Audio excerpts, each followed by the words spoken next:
Hello guys, fine Educare channel पर आपका स्वागत है।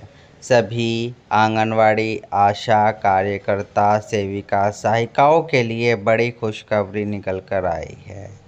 सभी आंगनवाड़ी कार्यकर्ताओं को 25,000 रुपये मानदेय कर दिया गया है और रिटायरमेंट पर 10 लाख रुपए भी मिलेंगे, जिसको लेकर इन सभी आंगनवाड़ी कार्यकर्ताओं ने धरना प्रदर्शन किया, जिसकी गहराई को गरिमा को देखते हुए सरकार ने यह आदेश पारित किया है।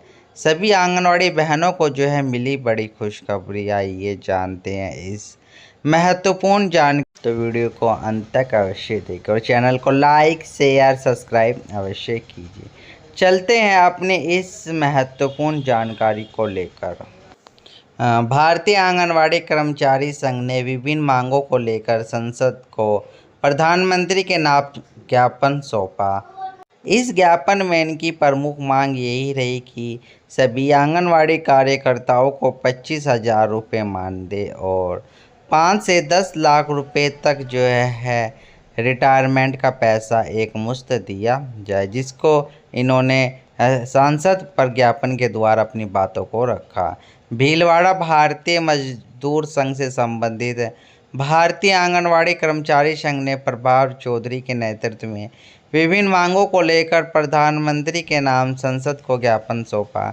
जिला महामंत्री कमलेश हाड़ा ने बताया कि ज्ञापन में आंगनवाड़ी कार्यकर्ता सहायिकाओं के लंबित मांगों को तत्काल ध्यान देते हुए आग्रह किया।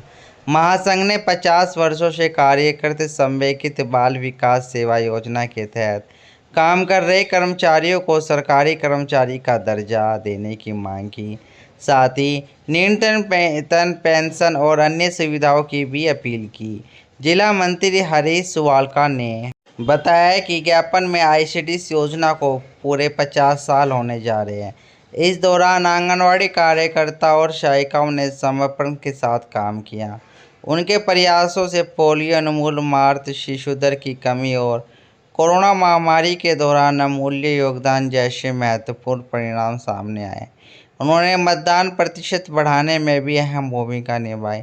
हालांकि इतने लंबे सफ़र के बाद भी आईसीडीएस आज भी एक योजना मात्र बनकर रह गई और इसके कर्मचारियों और उनका उचित हक नहीं मिल पाया। संघ ने इस बात पर निराशा व्यक्त की है कि 2018 के बाद से उनकी मांगों पर कोई ध्यान नहीं दिया गया और 2025-26 के बजट में भी उन्हें अनदेखा किया गया। ज्ञापन में यह मुख्य मांग रही कि आईसीडीएस योजना के नाम को समाप्त कर आंगनवाड़ी कार्यकर्ता और सहायिकाओं को सरकारी कर्मचारी घोषित किया जाए। जब तक यह नहीं होता तब तक कार्यकर्ताओं को 25,000 और सहायिकाओं को 13,000 मानदेय दिया जाना। सेवानिवृत्ति के बाद आंगनवाड़ी कार्यकर्ताओं को 10 लाख रुपए और सहायिकाओं को 5 लाख की एक मुश्त राशि दी जाए।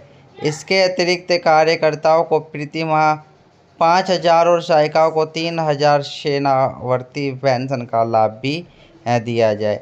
नई शिक्षा नीति के तहत आंगनवाड़ी कार्यकर्ताओं और सहायिकाओं को शिक्षिका का दर्जा दिया जाए। उन्हें शिक्षिकाओं के समान सभी लाभ दिलाने, आंगनवाड़ी केंद्रों में आने वाले 3 से 6 वर्ष के बच्चों की सुरक्षा में ध्यान रखते हुए विद्यालयों की तरह गर्मी सर्दी की छुट्टियां भी दी जाए। आंगनवाड़ी कार्यकर्ताओं को वरीयता के आधार पर 50% सीधी पदोन्नति दी जाए, जिससे उम्र सीमा की बाध्यता समाप्त की जाए। साथ ही उन्हें पीएफ, ग्रेजुएटी बोनस, आश्रितों के लिए मेडिकल सुविधाएं, मोबाइल सिम का खर्च 4,000 किया जाना चाहिए और एक ड्रेस कोड का भी पैसा इन सभी आंगनवाड़ी बहनों को मिलना चाहिए। अपनी इन मांगों को इन्होंने सांसद के समक्ष रखा और जल्द ही इस पर सरकार के द्वारा एक बड़ा फैसला लिया जाएगा। विभाग में लगातार मीटिंग हो रही है। तो साथियों, मेरे द्वारा दी गई जानकारी आप सभी को पसंद आई होगी तो वीडियो को लाइक शेयर सब्सक्राइब अवश्य कीजिए। धन्यवाद।